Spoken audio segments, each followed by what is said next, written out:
21일간의 특별 기도회를 마치고 또 맞이하게 되는 첫날입니다. 오늘도 은혜의 자리에 나오신 사랑하는 성도님들 주님의 이름으로 환영하고 또 축복합니다. 오늘도 하나님께서 풍성한 은혜로 함께하여 주실 줄 믿습니다. 이 시간 잠시 기도하고 하나님 말씀 보도록 하겠습니다.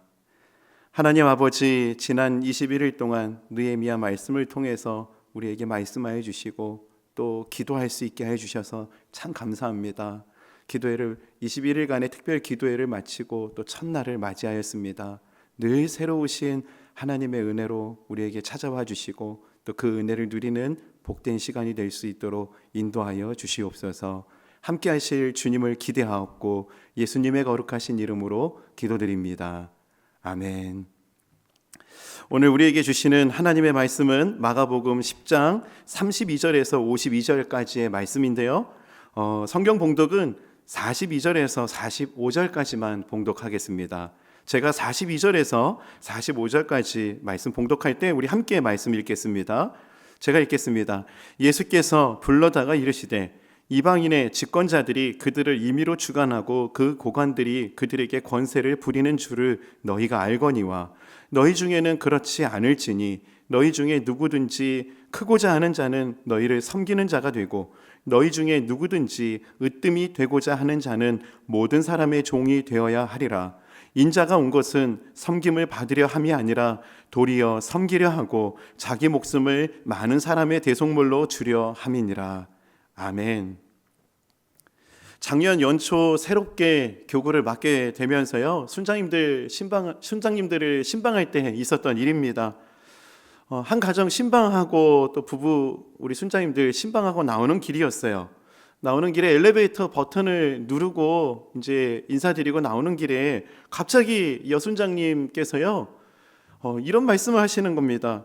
앞으로 교구를 섬기느라 열심히 다니실 텐데 발은 닦아드릴 수는 없지만 구두는 닦아드릴 수 있지 않겠습니까? 하시면서 갑자기 구두솔로 제 구두를 닦기 시작하시는 겁니다. 제가 얼마나 놀랐던지요, 구두를 닦아주시는 순장님 옆에 무릎을 꿇고요, 귀한 마음 잘 알겠으니까 이제 구두 안 닦아주셔도 괜찮다고 그랬더니 이왕 닦은 거 끝까지 닦으시겠다고 하시면서 그렇게 저와 실갱이를 좀 이렇게 벌였던 그 순간이 참 많이 생각이 납니다. 그 가정을 신방하고 이렇게 나오는 길에 제 가슴에 새겨졌던 한 단어가 있었습니다. 그것이 뭐냐면은 바로 섬김이라는 단어였습니다. 앞으로 성도님들을 섬길 때 어떠한 모습으로 또 어떠한 마음으로 제가 사역을 해야 되는지 또 신방을 해야 되는지를 깊이 마음에 새기는 순간이었고요. 그때를 떠올려 보며 한 성도 한 성도 이렇게 만날 때 그 마음으로 섬겨야겠다는 것을 생각해 보고 있습니다. 오늘 말씀을 준비하면서 그때 그 순간이 참 많이 제게 오버랩이 되었습니다. 그러면서 제게 강렬하게 외쳐지는 그 말씀이 어떤 말씀이었냐면은 마가복음 10장 45절 말씀이었습니다. 인자가 온 것은 섬김을 받으려 함이 아니라 도리어 섬기려 하고 자기 목숨을 많은 사람의 대속물로 주려 함이니라. 하나님께서 제자들을 가르치시는 제자도의 핵심 중에 핵심은 바로 섬김이었습니다. 예수님께서 이 땅에 오신 목적도 섬김이셨고요, 하나님께서 예수 그리스도를 이 땅에 보내신 것도 섬김이었으며 예수님께서 제자들을 세상에 보내신 것도 이 섬김의 정신을 가르치시고 보내신 것입니다. 오늘 이 말씀을 통해서 우리에게 주님이 가르쳐 주신 이 복음이 제대로 작동하고 있는가를 질문하며 오늘 말씀을 살펴보았으면 좋겠는데요, 복음의 정신이 잘 작동되고 있는가 점검할 수 있는 두 가지 기준을 오늘 말씀을 통해서 함께 생각해 보길 원합니다. 첫 번째, 그것은 바로 섬김이라는 것입니다. 제자들은 예수님을 따른다라고 하는 것에 많은 오해를 가지고 있었습니다. 마가복음 8장부터 예수님께서 이 세 장을 통해서 무려 3번이나 예수님께서 이 땅에 오신 목적과 예수님의 죽으심에 대해서 제자들에게 말씀하십니다. 한마디로 예수님께서 이 땅에 오신 목적은 죽기 위해서 오셨다는 거예요. 섬기기 위해서 오셨다는 것입니다. 그런데 이런 예수님의 가르치심에 대해 야고보와 요한이 어떻게 반응하고 있는가? 오늘 본문입니다. 마가복음 10장 35절에서 36절.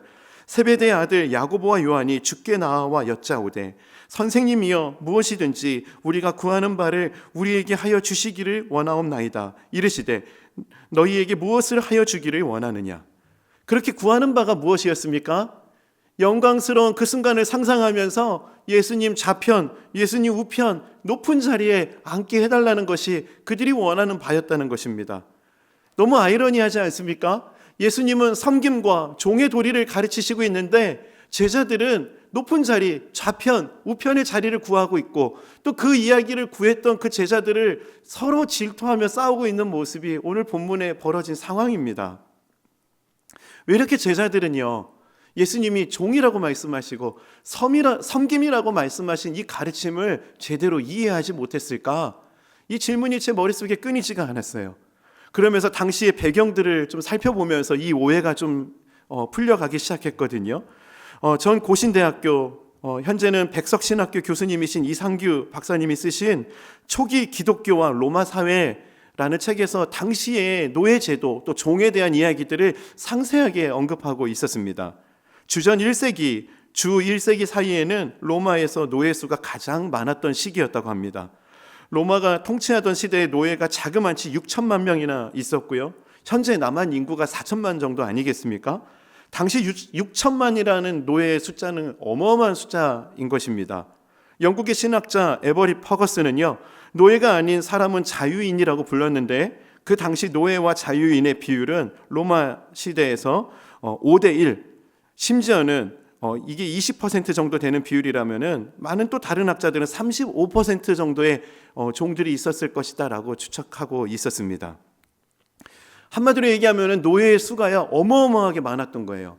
야고보와 요한 그리고 예수님 그리고 제자들이 다녔던 그 시대에는요, 노예라고 했을 때 너무나 많은 노예들이 있었고 주변에 나랑 관계하는 사람들 중에는 너무나 많은 노예들이 있었을 것입니다. 1세기 또 철학자죠. 아리스토텔레스 중세 철학자 니코마코스 율리학에서 그는 이렇게 노예에 대해서 이야기합니다. 노예는 살아있는 도구이며 도구는 생명 없는 노예이다. 한마디로 노예는 도구일 뿐인 것입니다. 살아있는 도구. 얼마나 비참한 삶을 살았고 인간 취급을 받지 못했던 존재가 노예였는지를 우리가 잘 알 수 있습니다. 그러다 보니까 당시 유대인들은 아침마다 일어나서 기도하는 그 기도문에 이런 기도를 했다고 합니다. 남자들의 기도라고 하는 기도문인데요, 그들이 이렇게 아침마다 감사의 기도를 고백했습니다. 첫째, 저를 이방인이 아니라 유대인으로 하나님의 백성으로 태어나게 하신 것을 감사합니다. 둘째, 여자가 아니라 남자로 태어나게 하신 것을 감사합니다. 셋째, 노예, 종이 아니라 자유인으로 태어나게 하신 것을 감사합니다. 얼마나 노예가 비참한 삶을 살았는지를 대변하는 거 아니겠습니까? 한마디로 노예는 너무나 비참한 존재였습니다. 사람이 아닌 존재였습니다. 노예, 그들은 어떤 그 도구로서, 생명이 없는 도구로서, 또 생명이 있는 도구로서 취급을 받는, 살아있는 어떤 도구로 취급받는 존재였습니다. 그러다 보니, 이런 문화가 가득하다 보니, 또 이런 이해가 가득하다 보니 예수님의 이 가르치심이 그들에게 전혀 이해가 되지 않았던 것입니다. 마가복음 10장 44절에서 45절 말씀을 세번역 성경으로 한번 좀 읽어드리겠습니다. 너희 가운데 누구든지 으뜸이 되고자 하는 사람은 모든 사람의 종이 되어야 한다. 인자는 섬김을 받으러 온 것이 아니라 섬기러 왔으며 많은 사람을 구원하기 위하여 치를 몸값으로 자기 목숨을 내주러 왔다. 종이 되러 왔다. 종이 되러 왔다. 그들이 이해하는 예수님은 메시아신데, 왕이신데, 왕은 어떤 개념일까요? 너무나 많은 노예들을 다스릴 수 있는 권한이 있는 사람입니다. 그리고 그 왕을 따르는 제자들은 또 어떤 사람이 되어야 될까요? 많은 사람들을 부릴 수 있는 주인이 되는 것이죠. 그러다 보니 예수님 좌편 우편을 구했던 것은 어찌 보면 당시에 이런 이해를 가진 제자들이 어찌 보면 당연히 그것들을 구하지 않았을까 하는 생각을 해보게 됩니다. 그런데 예수님은 으뜸이 되고자 한다면은 종이 되어야 한다.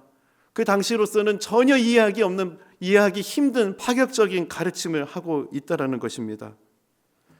새벽을 깨우시는 사랑하는 성도님들, 오늘 제자들의 이 상황을 우리의 상황에 비추어서 또 예수님께서 제자들에게 가르쳐 주신 이 말씀을 우리 자신에게 비추어서 이 말씀 앞에 서보기를 원합니다. 사랑하는 성도님들은 오늘 어떤 문화와 또 또 어떤 관습과 이런 배경 안에 갇혀서 하나님의 가르치심을 오해하고 있는 것은 없으십니까? 여러분은 섬김의 정신을 따라서 잘 살아가고 계십니까? 여러분은 섬김의 정신의 능력을 경험하며 순간순간을 살아가고 계십니까? 만약에 그렇다면 그것을 평가할 수 있는 기준은 도대체 무엇입니까? 이에 대해 D.L. 무디 목사님은 이렇게 말씀하십니다. 한 사람의 인생을 평가할 때 그가 얼마나 많은 종을 거느리고 살았느냐는 중요한 것이 아니다.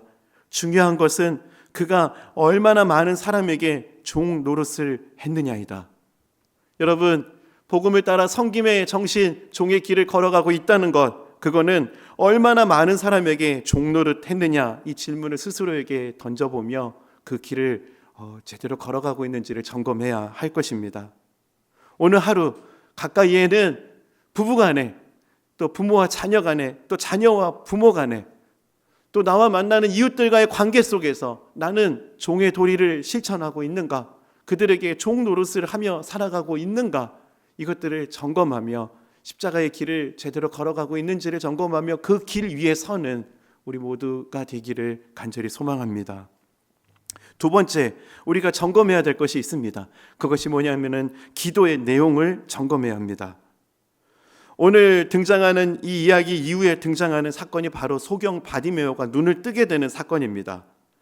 예수님 당시 유대인들은 소경에 대해서 이런 이해를 가지고 있었습니다. 죄의 결과로 소경이 된 것이다. 죄의 결과로 그들이 그렇게 된 것이다라는 잘못된 선입견을 가지고 있었어요. 이런 이해를 가지고 있었기 때문에 제자들이 이 부분에 대해서 이렇게 질문하는 장면이 나옵니다. 요한복음 9장 2절입니다. 제자들이 물어 이르되 랍비여, 이 사람이 맹인으로 난 것이 누구의 죄로 인함이니이까? 자기니이까 그의 부모니이까? 한마디로 소경이라는 존재는 죄인이다라는 인식이 그들의 그 상황에서는 그 인식이 팽배했습니다. 그러다 보니 그 바디메오를 대하는 그 사람들이 어떤 태도로 바디메오를 대하는지 오늘 본문을 보면은 기록되어 있거든요. 바디메오를 이렇게 대하고 있습니다. 많은 사람이 꾸짖어 잠잠하라. 어떤 배려도 없습니다. 조용히 하시길 바랍니다라는 것도 없어요. 바디메오가 다윗의 자손 예수여, 이것이 잘못된 고백도 아니죠. 다윗의 자손 예수여, 그의 믿음을 고백하는 그 소리를 들으면서 꾸짖습니다. 잠잠하라 라고 외칩니다. 그를 존중한다라는 것은 도무지 찾아보기 힘든 분위기입니다. 그런 상황에서 예수님께서는 친히 바디메오를 불러 이렇게 그에게 물으십니다. 마가복음 10장 51절 말씀입니다. 예수께서 말씀하여 이르시되 네게 무엇을 하여 주기를 원하느냐? 네게 무엇을 하여 주기를 원하느냐?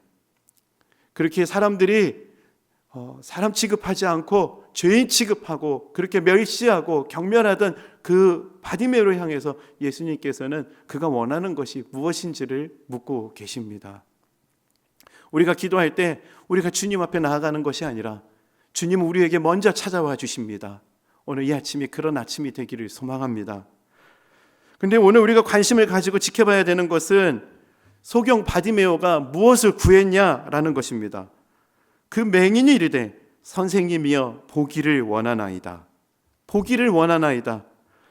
바디메오가 구했던 것은 그냥 단순히 보기를 원한다, 눈뜨기 원한다라는 것을 구했던 것이 아니라 이것은 믿음의 표현이었습니다. 왜냐하면은 당시 사람들은요, 메시아가 올 때 그들에게 그 메시아로서 증거를 드러내는 이적들이 있는데 그 중에 하나가 바로 맹인이, 소경이 눈을 뜨게 되는 일을 하게 되는 그 사람이 바로 메시아라는 것을 믿고 있었다는 것입니다. 누가복음 4장 18절 말씀, 주의 성령이 내게 임하셨으니 이는 가난한 자에게 복음을 전하게 하시려고 내게 기름을 부으시고 나를 보내사 포로된 자에게 자유를, 눈먼 자에게 다시 보게 함을 전파하며 눌린 자를 자유롭게 하고. 메시아가 할 수 있는 일, 그게 뭐냐? 눈먼 자에게 다시 보게 함을. 또 세례 요한이 옥중에 있을 때 그의 제자들을 보내서 오실 그이 바로 메시아가 바로 당신입니까? 라는 그 질문을 하게 되는 그 이야기 속에도 이런 이야기가 등장합니다. 누가복음 7장 20절에서 22절입니다. 그들이 예수께 나와 이르되 세례 요한이 우리를 보내어 당신께 여쭈어 보라고 하기를 오실 그이가 당신이오니이까? 우리가 다른 일을 기다리오리이까 하더니 마침 그때 예수께서 질병과 고통과 및 악기 들린 자를 많이 고치시며 또 많은 맹인을 보게 하신지라. 예수께서 대답하여 이르시되 너희가 가서 보고 들은 것을 요한에게 알리되 맹인이 보며 못 걷는 사람이 걸으며 나병 환자가 깨끗함을 받으며 귀먹은 사람이 들으며 죽은 자가 살아나며 가난한 자에게 복음이 전파된다 하라. 당시 사람들이 믿었던 믿음, 메시아 오실 그분이 오시면은 맹인이 눈을 뜨게 된다라는 것을 믿었던 것이었고요. 소경 바디메오는 단순히 내 눈 뜨게 해달라고 기도했던 것이 아니라 믿음의 표현을 주님 앞에 기도로 고백한 것입니다. 메시아이신 하나님, 하나님만이 하실 수 있는 그 일을 나에게 하여 달라라는 간구를 그가 고백했다는 것입니다. 사랑하는 성도님, 우리는 우리의 기도의 내용을 면밀히 살펴볼 필요가 있습니다. 우리는 나보다 힘이 있는 사람, 또 물질적인 재력이 있는 사람이 할 수 있는 일을 혹시 기도 중에 그것들을 기도의 내용 중에 그런 내용들이 많이 포함되어 있지는 않은지, 아니면은 하나님만 하실 수 있는 일들이 나의 기도의 내용 중에 가득한지를 우리의 기도를 한번 돌아보는 이 아침이 되었으면 좋겠습니다. 존 칼빈은 이런 이야기를 하고 있습니다. 기도는 살아있는 신앙의 표현이다. 하나님을 향한 믿음의 고백이 기도이고 이 기도는 살아있는 신앙의 표현인 것이다. 하나님만이 하실 수 있는 일을 구한다. 오늘 바디메오의 간구를 통해서 우리도 하나님만이 하실 수 있는 그것을 기도하는 이 아침이 되기를 소망합니다. 나의 기도의 내용을 돌아보면서 나보다 조금 힘 있는 사람이 할 수 있는 일들을 내가 구하고 있는 것은 아니었는지, 아니면은 하나님만이 하실 수 있는 일을 간구하고 있는지를 점검하며 하나님만 하실 수 있는 일들을 구하고 하나님이 하셨습니다, 그렇게 간증할 수 있는 삶을 살아가는 저와 여러분 되기를 소망합니다. 말씀을 정리하겠습니다. 오늘 말씀을 준비하면서 오늘 이 찬송가가 참 많이 생각났습니다. 찬송가 461장입니다. 십자가를 질 수 있나? 가사가 이렇습니다. 십자가를 질 수 있나 주가 물어보실 때 죽기까지 따르오리. 성도 대답하였다. 정말인가? 혹시 이 고백을 하면서 예수님 좌편, 예수님 우편 으뜸되길 원합니다 라는 그 고백이 정말 이 고백 이면에 숨겨져 있는 것은 아닌가 하는 것을 면밀히 살펴보게 되었습니다. 하나님, 주님 말씀하신 그 종의 길, 그 십자가의 길, 그 길 갈 수 있길 원합니다. 아멘입니다. 그렇게 고백하며 또 그렇게 스스로에게 질문하며 오늘 이 찬양을 함께 좀 고백했으면 좋겠고요. 2절 가사, 걱정 근심 어두운 그늘 너를 둘러 덮을 때 주께 내 영 맡기겠나 최후 승리 믿으며. 그냥 나보다 힘 있는 사람이 할 수 있는 그 기도의 내용으로 나의 기도는 충만한가? 아니면은 하나님만이 하실 수 있는 그 기도, 그 간구를 하며 정말 주님 앞에 나아가고 있는가? 최후 승리를 믿으며 오늘 말씀을 생각하며 기도하는 마음으로 우리가 오늘 이 찬양을 하나님 앞에 고백하길 원합니다. 우리 기도하는 마음으로 이 찬양 찬송가 461장 하나님 앞에 함께 고백하길 원합니다. 함께 고백합시다. 십자가를 질 수 있나? 십자가를 질 수 있나? 주가 물어보실 때 죽기까지 따르오리. 성도 대답하여 2절 고백합시다. 너는 기억하고 있나? 너는 기억하고 있나? 구원받은 강도를 그가 회개하였을 때 나 건너라 받았다.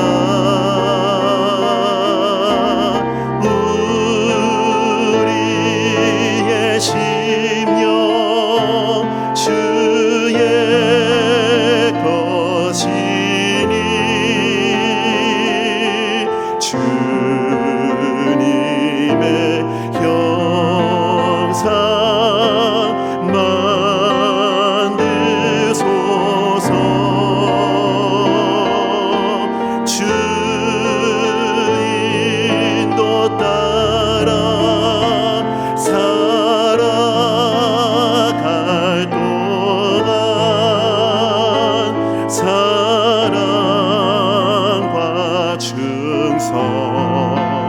늘 바치오리. 이런 일 다 할 수 있나? 이런 일 다 할 수 있나? 주가 물어보실 때 용감한 자 바울처럼 선뜻 대답하리라.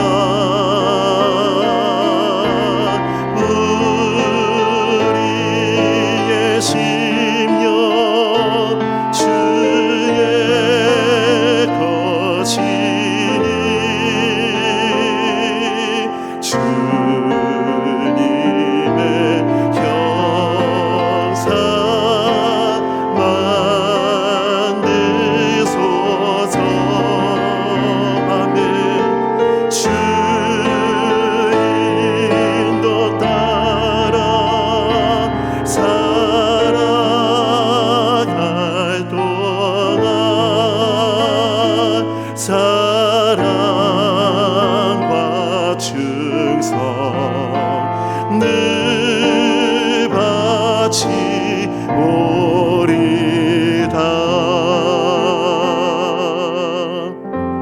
말씀 기억하며 이 시간 기도합시다. 십자가를 질 수 있나 주님 물으실 때 여러분 아멘이십니까? 으뜸이 되는 좌우편이 아니라 십자가를 지고 좁은 문 좁은 길을 걸어가기 원합니다. 좁은 문 좁은 길을 걸어가는 자만이 고백할 수 있는 그 고백, 좁은 길을 걸으며 밤낮 기뻐하는 것 주의 영이 함께함이라. 하나님 오늘 하루를 살아가며 이 은혜를 누리는 우리의 삶이 되게 하여 주시옵소서. 이 은혜를 구하며 이 시간 합심해서 함께 기도하시겠습니다.